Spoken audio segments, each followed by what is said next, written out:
Paz do Senhor, presbítero Giovanni.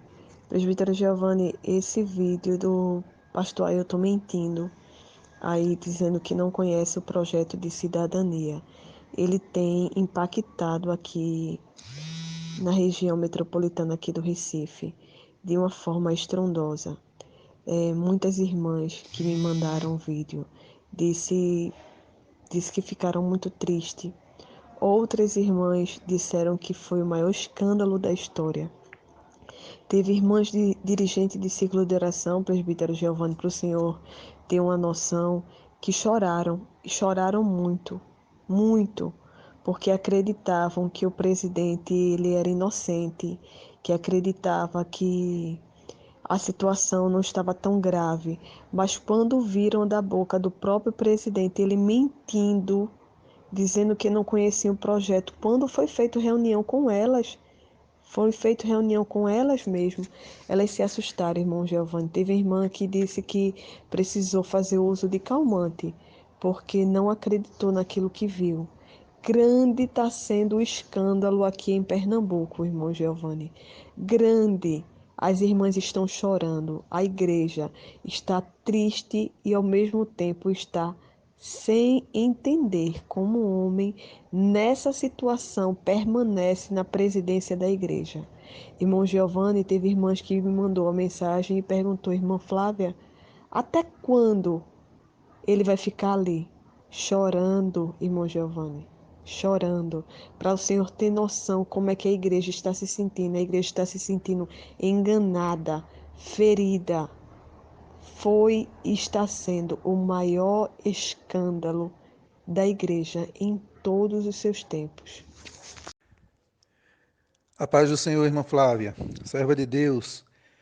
Quando a gente ouve um áudio, um relato desse, como esse da senhora, falando sobre as mulheres de Deus, os homens de Deus também, mas principalmente as irmãs do círculo de oração, as irmãs que até então ainda acreditavam, na sinceridade do presidente da igreja, ainda no fundo da alma achavam que tudo isso que está sendo denunciado, está sendo falado, é mentira, é engano, E agora se deparam com essa cena, vendo o seu presidente, o pastor líder de uma igreja séria como é a nossa, mentindo perante juiz, promotor, advogados.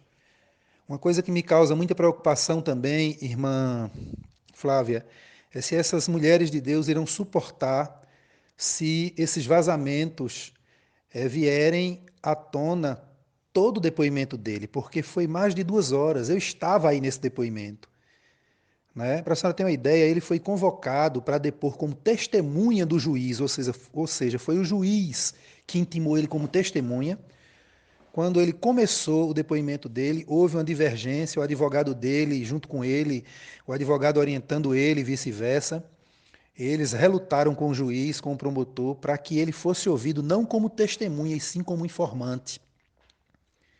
E aí houve um momento de silêncio, o juiz deliberou, não é? E terminou concedendo ele ser ouvido como informante, mas advertiu ele que esse pedido, essa condição, poderia ser prejudicial para ele. A gente sabe, não precisa conhecer muito direito, mas quem vive em audiência, quem já passou por audiência, não é? E principalmente os operadores do direito, como juízes, advogados e promotores, sabem muito bem que quando uma testemunha, que testemunha, ela não pode mentir, ela tem que falar a verdade. E ela depõe perante o juiz, perante a justiça, sob juramento de falar a verdade. Então, todos sabem que quando uma testemunha, através de um advogado ou de qualquer outro, ou ela mesma, luta com todas as forças, como o senhor Ailton José Alves lutou naquela audiência, para que fosse ouvido como informante. Informante pode mentir à vontade, ele não tem compromisso com a verdade, E o juiz concedeu. Depois a gente, ao longo da audiência, a gente foi entendendo por que aquela luta do senhor Ailton José Alves, junto com o seu advogado, para deixar de depor como testemunha, sob juramento, sob compromisso de falar a verdade, e depor como informante. Então ele está depondo aí como informante. Então ele usou a seguinte estratégia, a estratégia da mentira. É bom que os irmãos, a Igreja Assembleia de Deus de Pernambuco saiba disso. O presidente da IADPE, ele mentiu muito, foram 2 horas e tanto de depoimento, onde ele mentiu demais, e quando ele não mentia, ele falava isso aí que vocês estão vendo, né, nesse áudio que foi publicado, tá certo? Ele dizendo que não ia falar porque não tem nada a ver com o processo. Por várias vezes ele foi advertido pelo juiz, o juiz informando que era sim relevante ao processo, às perguntas, e ele o tempo todo querendo desarticular os advogados que faziam as perguntas a ele para colher a verdade. Infelizmente, isso é doloroso, isso é triste, mas os irmãos, as irmãs continuem orando, né? Continue orando. Quem sabe agora a diretoria da igreja, a diretoria não, porque a diretoria da igreja é aparelhada com salários milionários para protegerem o senhor Ailton José Alves. Mas quem sabe os homens de Deus sérios agora abram os olhos. Eu vinha dizendo desde o início, irmã Flávia, que só bastava uma daquelas 5 mentiras que o senhor Ailton falou perante o Ministério Público Eleitoral em dezembro de 2016 para que ele fosse afastado. De lá para cá, ele, além daquelas 5 mentiras, ele já vem mentindo no púlpito da igreja, vem mentindo em audiência, não é? E agora essa, não é, onde ele nega piamente quando é perguntado sobre o projeto de cidadania, um projeto arquitetado por ele, um projeto que ele criou para fomentar um desejo de poder pessoal dele dentro da igreja, um projeto que, através desse projeto, ele perseguiu muitos obreiros, não é? Ele matou muitas almas, e ele é perguntado e nega veementemente.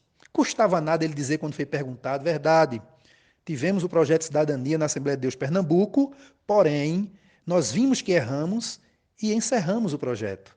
Mas não mentir dessa forma, colocando em xeque todos os obreiros, as crianças, os jovens, todo mundo na igreja que trabalhou com relação a esse projeto de cidadania, as reuniões que ele participou, que ele orientou e induziu os obreiros a participarem e falar. Isso é muito triste, mas é servo de Deus e servos de Deus da Assembleia de Deus Pernambuco, cabeça erguida, orando por ele, porque é uma alma, quem sabe ainda há esperança para o senhor Ailton José Alves. É isso, irmã Flávia, que Deus tenha misericórdia da nossa igreja.